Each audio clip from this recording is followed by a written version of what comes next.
Hey everyone, it's Bob Pulver. Today on Elevate Your AIQ, I am thrilled to be joined by Dr. Anna Tavis. If you are in the talent technology or HR tech space or happen to attend NYU, Professor Tavis likely needs no introduction. But for others, she is the department chair of NYU's School of Professional Studies, a clinical professor and chair of the Human Capital Management Program, the director of NYU's Coaching Innovation Lab, and the host of the NYU Coaching and Technology Summit, which is coming up quickly in early July in the city. Anna is a globally recognized and influential speaker and author on all topics at the intersection of AI, education, learning, coaching, and the future of work. I've been fortunate to chat with Anna at several in-person events over the last few years, and it was great to finally navigate her crazy schedule and get her in my virtual studio. We explore how AI is reshaping the learning experience, the evolving role of coaching and digital mentors, and why personalization is now essential in both education and the workplace. We also dive into the philosophical and practical challenges of preparing tomorrow's workforce for a world where learning agility may be the most critical skill of all. It's always a thought-provoking conversation with Professor Tavis, so I'm confident you'll appreciate her perspective on all of these critical topics. Thank you very much for tuning in. Hello, everyone. Welcome back to another episode of Elevate Your AIQ. I'm your host, Bob Pulver. With me today, I have the absolute pleasure of speaking with Dr. Anna Tavis. How are you today, Anna? Fantastic. Thank you so much, Bob. It's such an honor to be here. Thank you. Thank you. Yeah, I know we've been trying to get together for a while. Your schedule is insane. And I see you posting all the time that you're bebopping all over the world, if not the country, attending a lot of different, events. You're speaking, you're hosting, you're writing.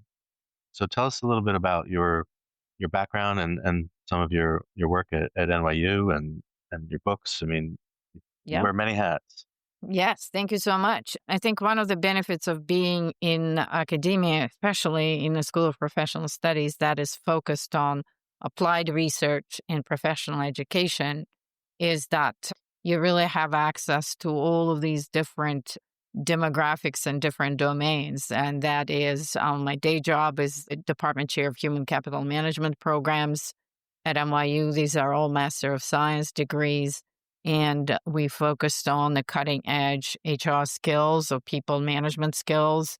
We have a program that was the first in the country in human capital analytics and technology, where we mint the next generation kind of people data scientists focused on management issues in organization, as well as the latest in technology. And as you know, Bob, this is a really fast evolving area, and coming from all the way being kind of a back office function, creating reports, et cetera, front and center right now in strategic workforce planning, understanding the impact of AI, et cetera. These are all the topics we teach, among others, just to name a few: intelligent automation, storytelling with data, digital workplace design, and that allows us to be really connected to the industry. Another, pioneer program that we set up is the Master in Science and Executive Coaching Organizational Consulting.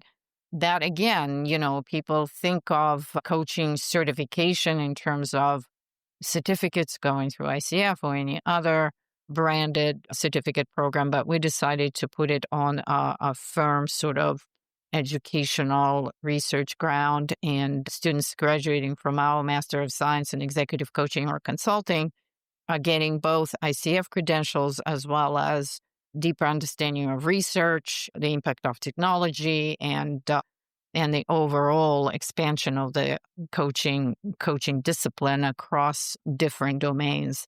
So this is where I spend a lot of my time, especially now, because the curriculum needs to change so fast. In addition to that, obviously, I do a lot of consulting work with companies, staying very current on the urgent issues of today. And that's where you see me going to conferences as well as hosting conferences here at NYU. And one of our signature conferences is a Coaching and Technology Summit, NYU Annual Coaching and Technology Summit, where we bring both innovators in the field of coaching technology, thought leaders, researchers that examine the impact of AI and other types of tools on human interactions, And we also bring leaders in organizational training, development, talent management to discuss those issues in one place. So lots of connecting links to various aspects of where our profession is heading toward, but not in a vacuum purely from the technological perspective, but really closely examining the impact on both organizations, teams, as well as individuals. Well, there's a lot to unpack there, certainly. I know that, one of the first times we met was at a New York City event around responsible AI, or I think they called it responsible HR at the Yeah. time. But certainly this was top of mind. This is going back probably 2 summers ago now, right? So so I knew that this was an important, topic for you at the time, and we had a nice chat walking back to the Grand Central, if I'm not mistaken. And then just through the New York City, workforce analytics meetups, we've had occasion to talk about some of these things with our mutual friend Stella, and really get into how we expand the impact of some of these, as you alluded to, sort of previously, kind of back office, you know, deep into data science and things like that. But as we get into, you mentioned, storytelling with data, as we get into strategic workforce planning, as we get into total talent intelligence, as some people think about it, and the full life cycle of talent, these things are really brought to the forefront to say, now that we have all this data, which is of course the sort of lifeblood of any of the AI tools that we're using, how do we get better at this? How do we help organizations really understand, what are the right metrics to track? How do we really judge, human potential in the age of AI, and what are the skills of the future? Certainly, I've been thinking a lot more about education, not just, of course, through our interactions, but I've got a daughter who we just did a couple college visits. She's going to be applying in the fall to go off to school. And so I think about not just where, of course, where she's going to go to school, but I think about, will she go somewhere that is embracing, AI as part of the learning process, both on the student side and the faculty side. And then what, of course, jobs will be available to her when she graduates in 2030. And is she putting herself on a path such that, she will be successful in doing so? I mean, I know it's kind of 5 years out is kind of throwing darts at this point to know where to position yourself. But certainly there are steps that we can take now to understand where there's risk of automation and where AI is, shows the most promise. But certainly, like I said, there's a lot that I start to think about, and it seems like you're at the epicenter of a lot of that. Yeah, absolutely. Obviously, I hope she's applying to NYU as well. It's a close visit Sure. to the campus. But one of the things I would look for, as I always advise, the incoming students or people who are considering where to go for additional education, is not only what, but also who and why. I think answering the question, why am I going to apply for this school, or what is the purpose? I think it's very important, and it has become a much more urgent question that happens much earlier in the application process, because the kind of more traditional mindset was, you just go to college and you'll figure it out. You kind of open your mind, and the colleges were often selected based on kind of the vibe, whether the campus is nice, et cetera, what kind of sports facilities there are, and a lot of other considerations. I think that given all of the changes we're experiencing and the challenges to the educational model we've built, I think the bright side of that is everyone is challenged to be thinking about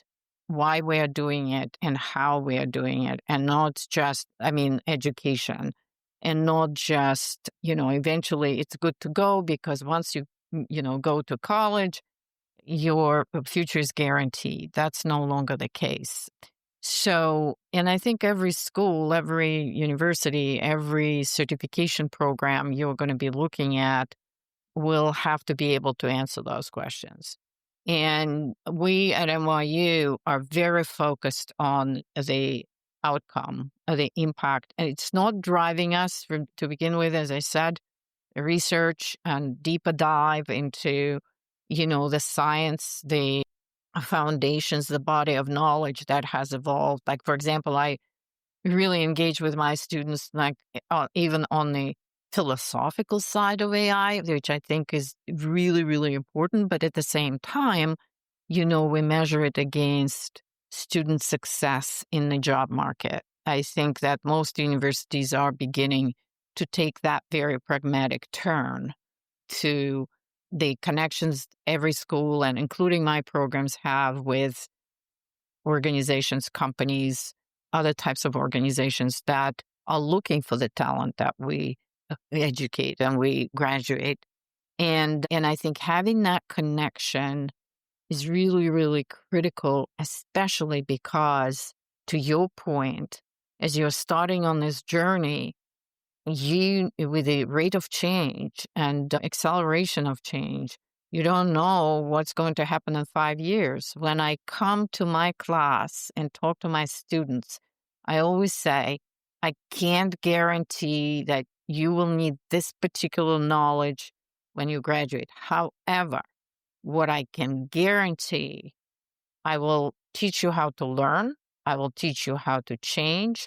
I will teach you how to make educated decisions and navigate on your own. You kind of develop that sense of security, support, training to learn and make difficult decisions around what you want to learn, how you want to learn, and what's relevant to you on your own. And for that purpose, just to, make an illustration of how that might work in the classroom, we're moving away from taking tests, et cetera, et cetera. A lot of the environments that are being created right now are immersive, interactive. I use a lot of simulations. We've been using metaverse type of environments, augmented reality, et cetera, so that we bridge that gap between the knowledge and the application of knowledge for our students. And we see more and more students by the time, they get to their second, third year, they're really able to say, I want to take that course or that course. And they're making decisions around what's more relevant for their thinking, for their plans for themselves, for their career goals. And I think what the educational system needs to do is to create more flexibility for the students to kind of personalize that educational journey rather than have them all go through the same set of requirements. So there's a lot that's going to change on the educational side, but I think it applies to all of us, including organizations. Absolutely. I think that I've been thinking about this predominantly from the either job candidate side or the college applicant side in my daughter's case, but I haven't really deeply unpacked what it's like for you and faculty to understand. And this applies to, K-12 as well, right? Including Yeah. parents, all the discussions around when should we expose our little ones to, iPads, iPhones, et cetera. That's part of that change, even in the parenting behavior and the parenting set of conventions.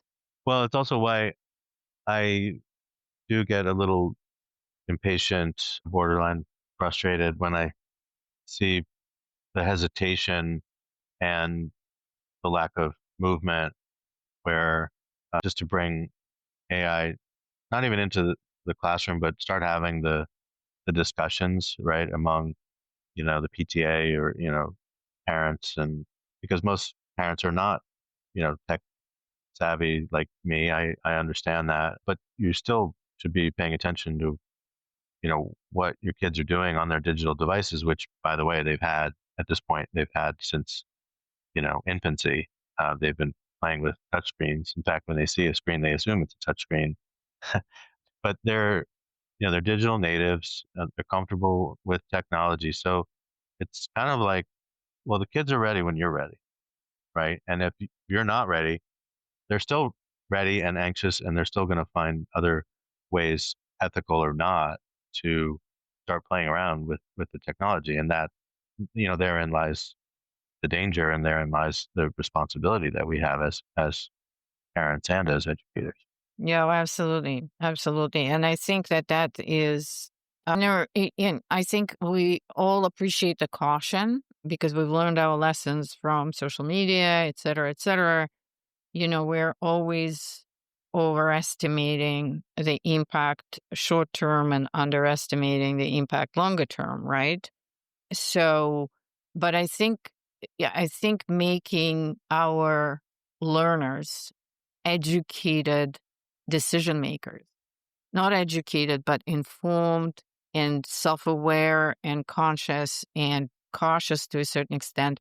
But if we do not build that instinct, if we do not build that muscle memory, if we do not build that immunity, in a sense, to the dark side of everything that's around them on their own, we will not, vaccines won't save us. I'm sorry to use this terminology, but, or like radical interventions. I'm all pro vaccine, by the way, vaccinated in every possible way, but we're not talking about that type of intervention. But I think the emphasis should be on developing, individuals, backbone, individuals' decision process, et cetera, around everything that surrounds them. I am not saying that this needs to happen on like a retail fashion, one-on-one. We have to have systems. This is what, school education and decisions made at the school level, as well as the universities,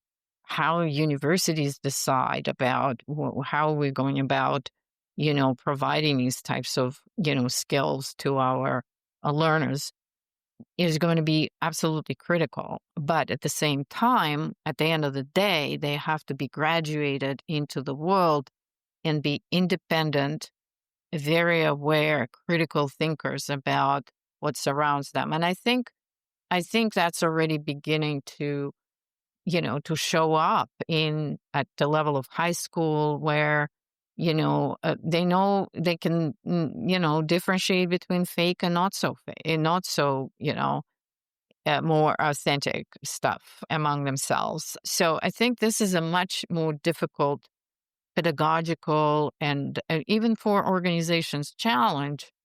It's much easier to think that you just have to have a mandate. You have to have a set of rules. I'm not saying that you don't, but at the same time, the main effort, I think, should be at that personalization of and the cultivation of individual critical thinking skills in each and every one of us. Yeah, no, I absolutely agree.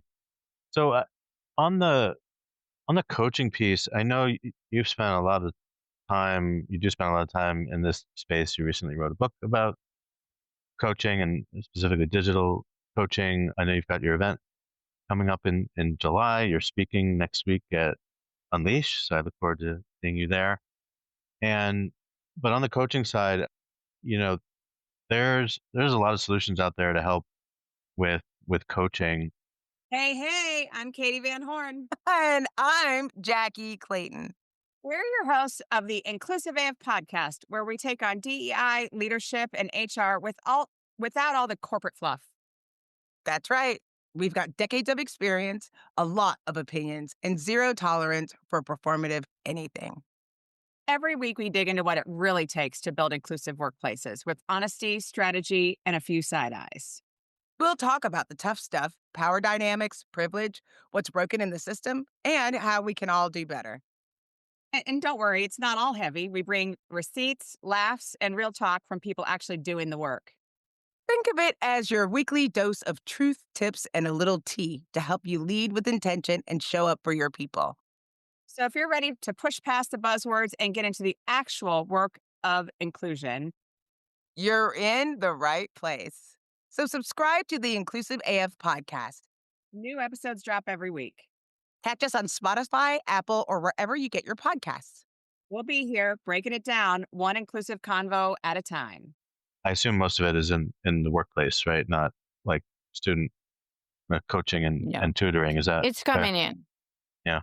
Yeah, it's Yeah. it's really, and I think this is a really important pivot, Bob, in the conversation. So the way I envision that kind of educational pivot toward personalization, it has to come through individual tutoring, coaching, mentorship that has to be available to the greater number of students at scale at any time, 24/7 when they need it. And what we know is that the capacity of humans, and it's not taking humans out of the equation, is very limited in that respect. You know, they in public schools, there's some public schools in, in New York City, for example, and I'm sure that applies to many other schools around the US, the ratio of the college council to students is 1 to 500.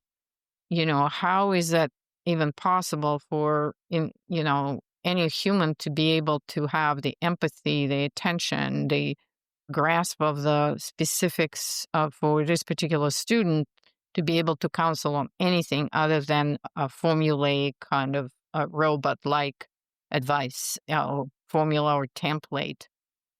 So in that sense, this is where, and this is where and why my intention is right now on digital and AI-enabled coaching that delivers solutions to individuals. It does not replace a human who is empathetic, knowledgeable, etc., but it amends and it bridges the gap between, an available human and not available support system. And what we're seeing now, at least at the corporate level, companies are embracing these AI coaching solutions, as well as, even at the school level, Khan Academy, for example. Khan Academy started a long time ago, but that's basically of doing online teaching, et cetera, et cetera. But now they're very heavily invested working with OpenAI and other types of LLM providers to create personalized tutors, whom they called Amigo, that will be available to children's school age. And by the time these children who will have access to coaches through these technologies come to college, you can imagine that the expectation level of personalization will be just the same. And I have to say that I am now piloting a few coaching solutions for our students to see, do some research and see the impact. For example, I'm working with Valence, the AI-based coaching platform, to see how the students respond and how they use these platforms. But I have to say that they're really learning agile when it comes to adapting and adopting these tools, even, customizing their own ChatGPT, or at NYU, we're using Gemini from Google because we're a Google environment. So I actually require my students to use those tools. So I think that that's on the way. And even though there is some hesitation on the part of educators right now, a lot of debate around whether it's ethical, the privacy, and other types of constraints. Absolutely, very timely conversation. However, I think the train left the station, and we have to get on board, and we have to really be mindful about how we're using those tools, which will eventually really subvert the entire kind of educational process as we used to know it. Yeah, I've played with a few of those, and I was at Coach Hub's launch event for their AI coach at in Times Square not too long Amy, ago. yep. Amy, exactly. And I'm familiar with a few others. In fact, I recognized a couple of the sponsors for your coaching summit coming up in July. So hopefully I can attend and check out some of their Yeah, that will be demos. amazing. Yeah, Yeah. yeah, everyone is invited. There will be even more companies, as well as a lot more use cases of how different companies customize the adoption of those tools.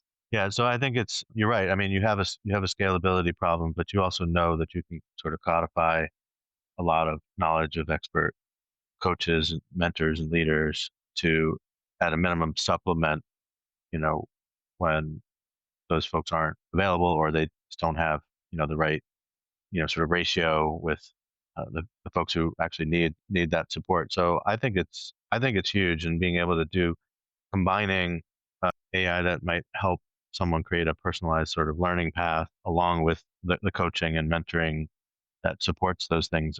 I mean, that seems incredibly impactful. I mean, I know I was not the best student, but I also had, very limited, support as well. I can only imagine kids who maybe aren't excelling in school, but not necessarily because they don't have the intelligence and the capacity to do so, but they just don't have the right support system to do so. Yeah. And how do you scale that? And if you think about, we've been talking about, different learning preferences and how, different intelligences and how people learn differently.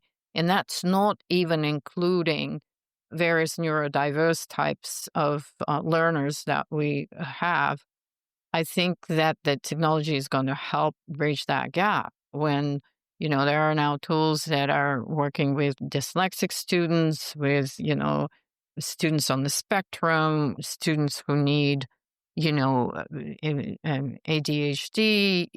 who need different types of approaches. Again, to your point, to reach the outcome that we want, but taking a different path toward learning, then everyone sits in the same room and the instructor delivers, and then everyone takes the same test at the same time. So those models are disappearing really fast. Yeah, and I think the sooner we make that change, the better off everyone's going to be. And I don't want teachers and educators to think that they're losing their own sort of agency, or that they're, ineffective or whatever. It's just, this is, we've we've all sort of gained, knowledge through exposure to, more research and, more technology. And how do we evolve some of the practices that are, in some cases, are quite entrenched in just how the education system has worked, and our ability to, do what we can given the scale of student bodies and, just everyone's individual bandwidth. Like, how do we supplement that? To illustrate another aspect of it that you and I know a lot about is data, feedback. Through these technologies, an instructor, including myself, I have incredible access to data about how my students learn, what are their preferences, etc. And that's on a just-in-time daily basis, as opposed to taking a test at the end of the semester and grading the student once. Basically, I remember 50% of the assignment was from the final test, where this one test makes or breaks your entire whole year of education, and which is extremely unfair. As we know, there's a stress factor, there's all sorts of noise in the system. And so now we can pretty much see the progress continuously as it evolves. We can provide feedback just in time based on data. And again, the instructor can jump in and very similar to, employees in organizations in performance management process. It's absolutely works on the same principles, where these AI systems are able, co-pilots, if you're using Microsoft Suite, provide you with the feedback that used to be expected from the manager, or the managers were called supervisors, right? So the supervisor looking over your shoulder, and telling you, and again, how often, and you remember those days in performance management process, how often those coaching conversations occurred. Almost never, because the managers don't have the time, don't have the skills, and they don't see the data. It's the whole politics, who's managing up, who is pleasing the boss, the recency effect in the performance management assessment at the end of the year, where they don't remember that you landed on Mars in January, because the assessment happens in December, and by that time they totally forgot about what happened in the beginning of the year. So none of that is a factor anymore because people can, managers can have access to data throughout the entire, work cycle. It's built into the workflow, and both managers and employees can get together and have a meaningful conversation about career, collaboration, any other things. But those conversations are going to be based on data. Yeah, no, I think you're right. There's no reason to have some preset, frequency, annual performance review, like you said, just one final that basically counts for everything. I mean, you could pass or fail based on one test. So there's just a lot more data. There's a lot more signal, right, to potentially identify, well, maybe I need to adjust this, coaching, plan. Maybe there's another person or another tool that could complement what we're already doing because of, these new, data points that we're seeing, or because this person seems to excel in individual sort of tasks, but maybe isn't as effective in a collaborative, team exercise, which is obviously important. And there's things that you can sort of unpack and start to address much more proactively, as opposed to, a retroactive look back to say, remember, sort of ties to your point. Remember when you were late on this assignment like 5 months ago? Well, why are you telling me this now? Right? Could have addressed it a lot sooner. And so I think those more modern sort of learning styles and being able to, pick up on some of those things can really catch someone before they, go off course, or before they start to, decline in their performance. And because of that, they are now much more suitable to other opportunities that maybe the company is looking externally to fill. But now you realize someone has the skills and potential, that they can now be successful by pivoting into this new role. So I just think, you talked about learning how to be agile before, and I think that is part of having that sort of growth mindset. You need the ability to continuously learn, but you also need to know when it's time to make, some adjustments. And I think that's a fantastic use for AI, as long as, of course, it's, heavily, vetted, and we're checking to make sure it's not, biased in its, recommendations, or in the information that it's giving you for some untold reason.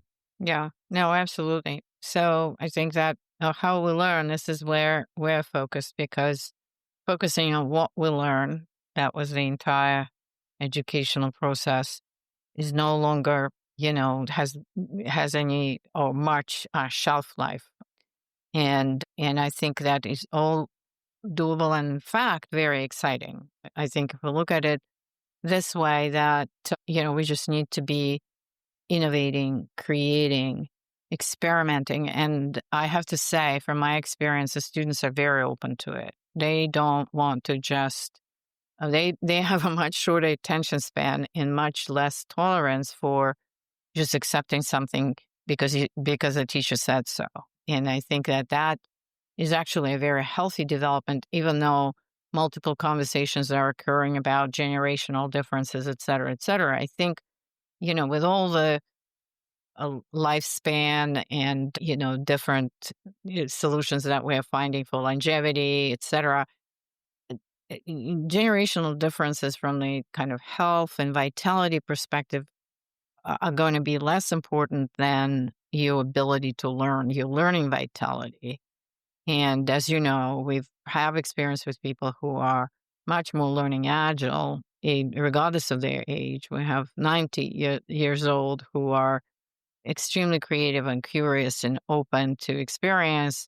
And we have some, Gen Zs who are very closed, and et cetera. So I think that developing that mind agility, keeping curious, challenging yourself, ability to self-reflect, because another trap is this kind of, culture of narcissism that we develop. Well, everyone is perfect. And obviously this is all reinforced through the social media culture, et cetera, I think AI can actually help us, get ourselves out of that hole we've built around narcissism in the culture, and can develop ability to self-reflect, be critical in a safe environment. And here I want to provide kind of a footnote to what I'm talking about, that the research around trust in coaching shows that people trust, especially younger people, trust AI coach more than they trust human coach in a very, in multiple research projects that have been already run on these technologies. And the reason has to do with that these tools people are not perceiving them as judging you. So they can practice that safe feedback loop. And then by the time they get into the arena, they're much more, challenging environments where there are stakes involved and the power distance and social pressure and everything else. You already know a lot about yourself and you are more comfortable and you are more prepared and resilient to deal with the human to human interactions that are actually a lot more complex. I agree with that. Yeah, for sure. It's as you were talking, I was thinking about I saw that you had Virtual Sapiens as one of your sponsors for the coaching session. I had Rachel Osser on the show back in the fall, and I thought it was fascinating, like all the using the technology to look at like nonverbal communication. How are you effectively, conveying your message and being an effective, storyteller beyond just like the words that you put to paper or on the screen. And so there's a lot of facets to this that I think help people really mature their own ability and their own to just convey that they are understanding their audience, to that they understand, the key parts of a message. I mean, I think there's a lot of value in solutions like that, even beyond, again, just like verbal communication and the words that we use. You also had me thinking about, that trust is so important, trust in each other and trust in the technology that we use. I do feel like sometimes people they're they're skeptical. Sometimes they're not skeptical enough. Like if they ask a generative AI solution about a topic that they don't know about, and if it sounds credible, they'll run with it. So there is a fear I have that kids are just looking for shortcuts, right? And so we've just got to be discerning. I think this is part of the AI literacy that everyone needs, regardless of age or occupation, that you've got to know when you can trust it, when to use AI. And then when you do, can I trust its output? Can I, validate its sources? You still need to think about whether or not you need a, sort of a second opinion, either from another AI, I suppose, or just some other credible source to make sure that you're, getting accurate answers. But I do fear with how competitive it is to get into university these days and how competitive the job market is, that people are too often lured by these shiny objects that are basically helping them either shortcut or even, cheat their way to whatever their objective is. The one thing about universities that I really, really, think a lot about, and it kind of why I like what we're doing at NYU, is that we don't really have a campus. We are embedded in the city. You walk around, you see the reality of life, you see the good, the bad, and the ugly, and the students develop that, city smarts. My daughter was an undergraduate at NYU, and this is not a promotion for NYU, but what I appreciate is that for a long time we've had that very extensive adjunct model where initially adjuncts were frowned on as, people who, don't really do research. But I think every university needs to weigh, the ratio of specific research and ratio of people who are industry connected. And I think, what we are also charting the way also of kind of being in the middle of in our research. And as you know, I do quite a bit of research, it's always connected, applications of technologies, applications of data. This year I, published the book on digital coaching. I published the book of Humans at Work when we were talking about hybrid working. And this year I completed 2 chapters to the SIA publication, one on uses of AI in performance management, and where I reviewed the latest applications of AI in the performance management cycle. My case using a couple of case studies of companies that successfully implemented that.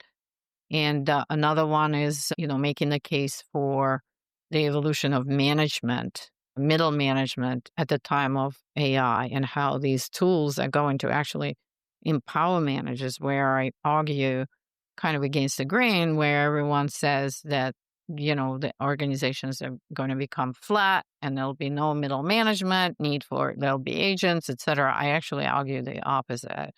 I think that the role of middle management, as we know it, with these tools is going to be even more important. And so, not to give you the gist of the article or the chapter, unfortunately, it's another thing. Academic publications take forever to publish. That's where I'm also favoring, LinkedIn posts and other social media posts where you can get immediate feedback and write on something that's topical and current, and you can engage in a discussion, clarify your points of view. At the same time, something as substantive as, the role of managers in the future economy, you can afford to have it published a year from where you actually wrote it. But just thinking about these timelines and how, academic pace has changed or needs to change to accommodate the pace of change in the actual job market, in the environment we live in the tools that we use. So I'm all for thinking the entire system and aligning to the goals we want to achieve as a society.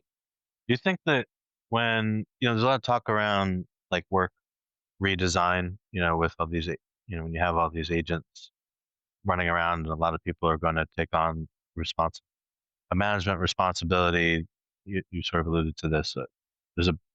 Everyone will have some sort of management responsibility over some of these, agents in a lot of cases. I guess I wonder about Finding a great career has always been a challenge. But today, with the massive changes underway in just about every sector of the economy, in just about every country in the world, finding a great new career is even more challenging.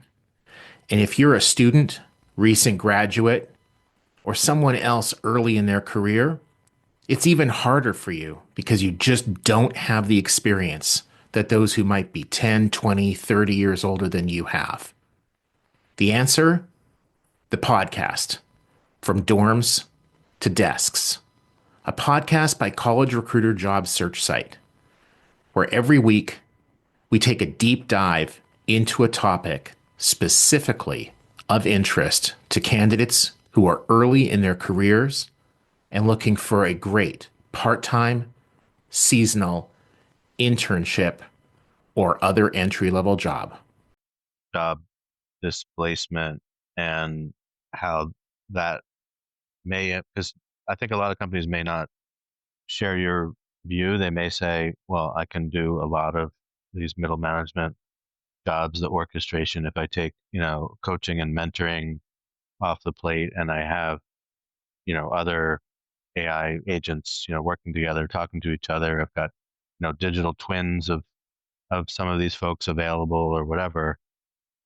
Some of those middle layers might go away, or not necessarily because we've flattened the organization, but because it's now the relationships that you have and the work that you do might be much more sort of interdisciplinary and dynamic, right? Like a lot more people working in almost as like fractional workers on multiple, projects and things like that. And I just wonder how you think about that as an educator, especially obviously in the the department that you chair around human capital, like I'm sure your students, I mean, these are grad students, right? I'm sure they've expressed some concerns about what trajectory this puts them on because things have changed perhaps since they even started your program.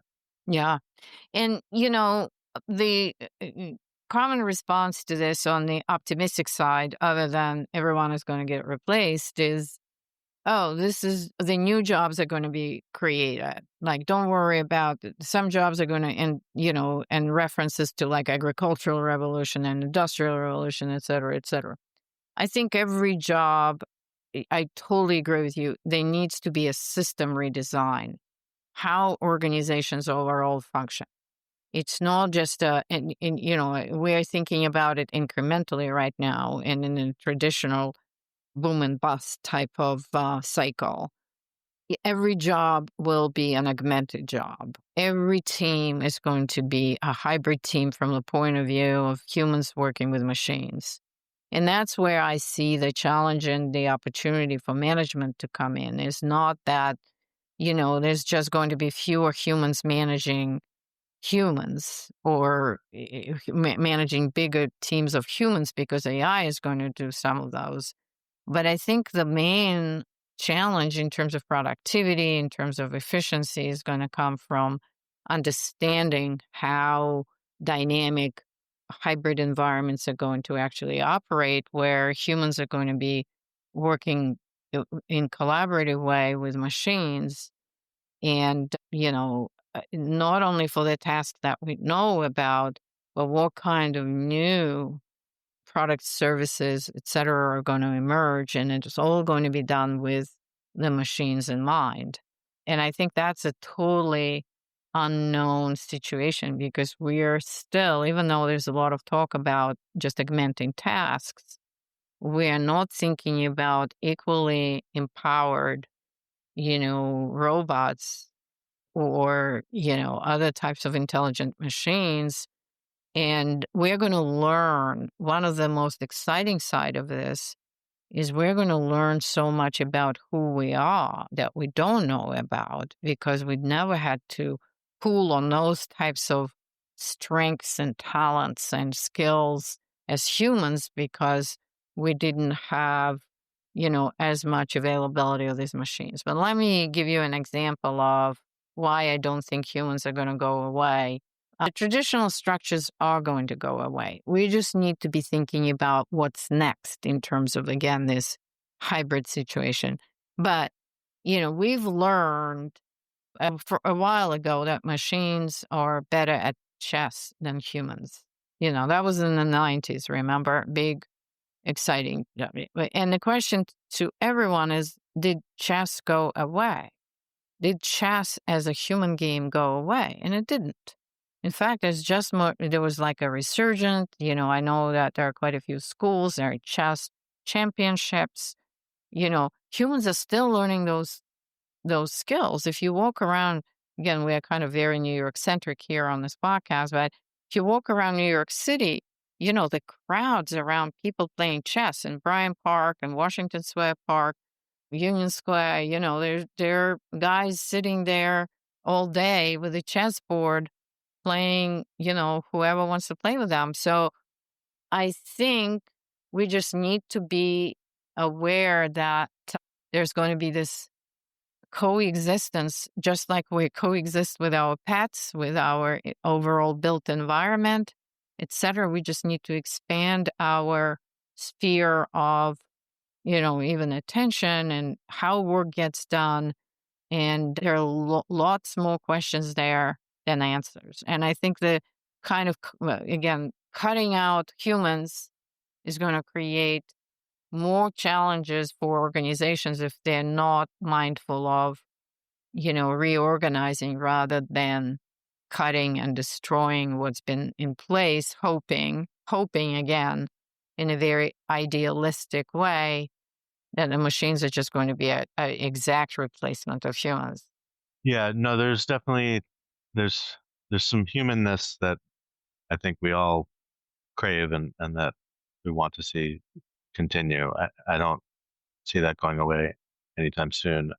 I do think that even when one person may want to automate a lot of what they do, the routine work and things like that. Some people actually like that part of their job. It's a mental break. It helps them, maybe it helps them relax, but it's definitely oftentimes less stressful to some people than the more intellectual work where they have to constantly be paying attention. And if you think of some of the schools now introducing home economics and building and plumbing and electrical skills, as well as if you think about cooking, from being a chore, it became an art where, you see people engaging on weekends and there's a whole kind of different generation of people. So as things are taken away from us, and I'm even thinking of exercise, who in the Stone Age thought about being on a treadmill? No one. I mean, like, right. you can't imagine those people were burning enormous amount of calories, just going about living their lives. And Yeah. now, so there's hope for humans. I think that's where I want Yeah. to end. There's hope. We're thinking about it. We're thinking about it in education. We're thinking about it in the workplace. And I'm excited about it. Yeah, no, I am too. I position myself as a cautious optimist because I do see both sides of this, right? I mean, my corporate life was mostly around innovation. Like, what else could we be doing to, increase revenue, reduce costs, make people more aware of where to, grow their knowledge and gain skills and get exposure to other areas of the business. I mean, IBM was perfect for that because there were so many different avenues that you could take your career. But I do think there's a lot to absorb. I think people are often scared because it's just coming at them so fast, and they feel like every day that they don't, sort of jump in and try things, that they're just almost putting off the inevitable. But the whole thing is just overwhelming and scary. So, but the part, some of this ties to why you need those individual paths and learning plans and coaching plans, right? Because everyone has a different mindset, everyone has a different starting point, and we've got to, sort of embrace that and then guide them on that individual, path forward with, augmented by AI in some fashion. Yeah, no, totally agree. That's why we have our conference. We continue to invite people in to have those broad conversations, and I hope you and your audience will join us in July. Yeah, I will try to make it. I think I have it blocked on my calendar already. I will definitely put the link to that event in the show notes of this episode. And yeah, very much looking forward to seeing you and hearing from a lot of I'm sure will be great, speakers and seeing some good demos and things like that. So I'm really looking forward to that. And I'm looking forward to seeing you next week at Unleash. I'm really looking forward to Unleash, yes. your session, Talent, Tech, and Transformation is your session at Unleash. I know people will be listening to this after Unleash, but hopefully they can go back and watch it. But those are three topics near and dear to me. So I'm very much looking forward to that session. Wonderful. Wonderful. Look forward to everything above, and let's stay in touch. Thank you so much, Bob. It was such a pleasure to be with you today. Likewise, Anna. Thank you so much. It was always nice to talk to you, and really appreciate you doing this. Thank you. Thank you. Thanks, everyone, for listening. We will see you next time.